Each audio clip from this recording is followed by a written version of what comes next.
યુકેમાં રહેતા ભારતીયો અને ગુજરાતીઓ માટે આ સમાચાર અત્યંત મહત્વના છે, કારણ કે જો તમે હાલમાં યુકેમાં નોકરી કરી રહ્યા છો, ખાસ કરીને care home, restaurant, takeaway, nail bar, petrol pump કે વેરહાઉસ જેવા ક્ષેત્રોમાં કામ કરો છો, તો હોમ ઓફિસની વધતી જતી કડકાઈને અવગણવી તમારે ભારે પડી શકે છે.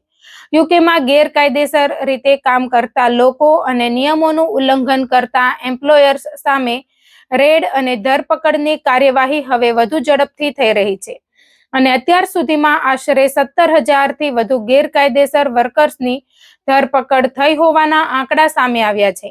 એટલું જ નહીં, છેલ્લા માત્ર 6 મહિનામાં જ 7,000થી વધુ ગેરકાયદેસર કામ સંબંધિત રેડ અને એરેસ્ટની વાત સામે આવી રહી છે.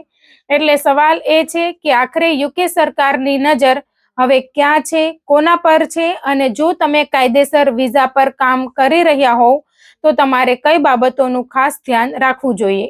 કારણ કે સૌથી મોટી ચિંતા માત્ર ગેરકાયદેસર રીતે કામ કરતા લોકો માટે નથી, પરંતુ એવા લોકો માટે પણ છે જેઓ સાચા વિઝા પર હોવા છતાં પોતાના COS કામના કલાકો અથવા એમ્પ્લોયમેન્ટની શરતોમાં ભૂલ કરી બેસે છે.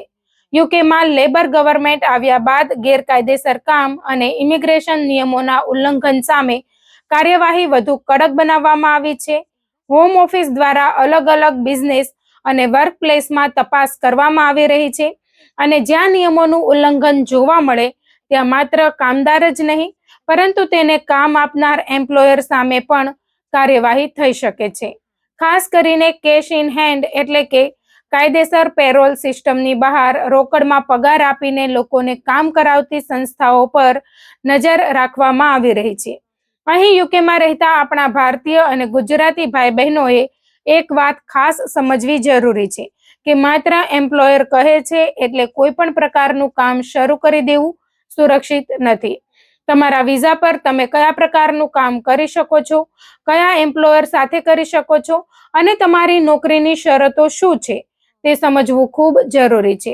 બીજી તરફ કેટલાક એમ્પ્લોયર્સ દ્વારા કર્મચારીઓનું શોષણ થતું હોવાની ફરિયાદો પણ સામે આવી રહી છે. ખાસ કરીને કેટલાક કેસોમાં કર્મચારીઓને નિયમો વિરુદ્ધ કામ કરાવવામાં આવ્યું હોવાના અને તેમના અધિકારોનું ઉલ્લંઘન થયાના આક્ષેપો કરવામાં આવ્યા છે. આવા કેસોમાં એમ્પ્લોયમેન્ટ ટ્રિબ્યુનલ મારફતે કર્મચારીઓને કાનૂની રાહત મેળવવાનો રસ્તો પણ ઉપલબ્ધ છે અને કેટલાક કેસોમાં કર્મચારીઓના પક્ષમાં નિર્ણયો આવ્યા હોવાનું જણાવવામાં આવે છે. પરંતુ હવે આવો મુદ્દો સમજીએ જે ઘણા ભારતીયો માટે સૌથી વધારે મહત્વનો છે. સ્પોન્સર લાયસન્સ અને સર્ટિફિકેટ ઓફ સ્પોન્સરશિપ એટલે કે COS. યુકેમાં કોઈ કંપનીને વિદેશી કર્મચારીને સ્પોન્સર કરવા માટે સ્પોન્સર લાયસન્સની જરૂર પડે છે અને હવે નવી કંપનીઓ માટે આ લાયસન્સ મેળવવાની પ્રક્રિયા વધુ કડક તપાસમાંથી પસાર થઈ રહી હોવાના અહેવાલો છે. હોમ ઓફિસ કંપનીને અનેક પ્રશ્નો પૂછી શકે છે. કંપની ખરેખર યોગ્ય રીતે ચાલી રહી છે કે નહીં તેની તપાસ કરી શકે છે અને અગાઉ આપવામાં આવેલા COS પણ ચકાસી શકે છે. જો કોઈ કંપની દ્વારા મોટી સંખ્યામાં COS આપવામાં આવ્યા હોય અથવા કોઈ પ્રકારની ગેરરીતિની શંકા ઊભી થાય તો કંપની પર નજર વધુ કડક બની શકે છે અને જો તપાસમાં ગંભીર ઉલ્લંઘન મળી આવે તો સ્પોન્સર લાયસન્સ અથવા COS રદ થવાની સ્થિતિ પણ ઊભી થઈ શકે છે. આ બાબત ખાસ કરીને એવા ભારતીયો માટે મહત્વની છે જેઓ નવી નોકરી માટે COSની રાહ જોઈ રહ્યા છે અથવા પોતાની કંપની બદલવાનું વિચારી રહ્યા છે. કારણ કે COSની પ્રક્રિયામાં વિલંબ થાય તો તેનો સીધો અસર વિઝા અને નોકરીની સ્થિતિ પર પડી શકે છે. હવે વાત કરીએ કેર હોમ્સની, કારણ કે આ ક્ષેત્રમાં કામ કરતા ઘણા ભારતીયો માટે આ સમાચાર ખૂબ જ મહત્વના છે. કેર સેક્ટરમાં કામ કરતા કેટલાક લોકોના વિઝા રદ થયાના કેસો સામે આવ્યા હોવાનું જણાવવામાં આવે છે.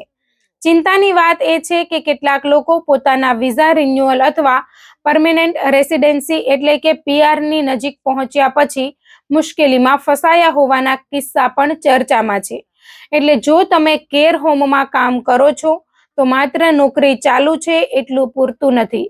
તમારી નોકરી, સ્પોન્સર લાયસન્સ, COS અને કામની શરતો નિયમો મુજબ છે કે નહીં તે પણ મહત્વનું છે. અને રેડ માત્ર કેર હોમ સુધી મર્યાદિત નથી. Restaurant, takeaway, nail bar, petrol pump અને મોટા વેરહાઉસ જેવા સ્થળોએ પણ તપાસની કાર્યવાહી થતી હોવાની માહિતી સામે આવી રહી છે. સ્કોટલેન્ડથી લઈને યુકેના અન્ય વિસ્તારો સુધી હોમ ઓફિસની કાર્યવાહી અંગે અહેવાલો સામે આવી રહ્યા છે. કેટલાક મોટા વેરહાઉસમાં થયેલી કાર્યવાહી પણ ચર્ચામાં રહી છે. હવે અહીં એક એવી બાબત છે જેને ઘણા લોકો નાની સમજીને અવગણે છે, પરંતુ આગળ જઈને તે મોટી મુશ્કેલી ઊભી કરી શકે છે. તમારા કામના કલાકો. જો તમારા COS અથવા કોન્ટ્રાક્ટમાં ચોક્કસ કામના કલાકો નક્કી કરવામાં આવ્યા હોય, ઉદાહરણ તરીકે 38 કે 39 કલાક પ્રતિ સપ્તાહ, તો વાસ્તવમાં તમે કેટલા કલાક કામ કરો છો તેની બાબત પણ મહત્વ ધરાવે છે. જો કોઈ વ્યક્તિ સતત જરૂરી કલાકો પૂર્ણ ન કરે, ગેરહાજરી અંગે યોગ્ય રેકોર્ડ ન હોય અથવા કામની શરતો અને વાસ્તવિક નોકરીમાં મોટો તફાવત હોય, તો સવાલ ઊભા થઈ શકે છે.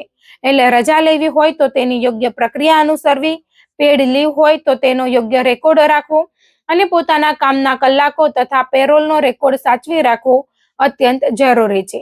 ખાસ કરીને ભારતીય અને ગુજરાતી વર્કર્સે પોતાના pay slips, employment contracts, COS અને રજાના રેકોર્ડ જેવી મહત્વની માહિતી સુરક્ષિત રાખવી જોઈએ. હવે સૌથી મોટો સવાલ, શું HMRC અને હોમ ઓફિસ વચ્ચે ડેટાની ચકાસણી વધુ કડક બની રહી છે?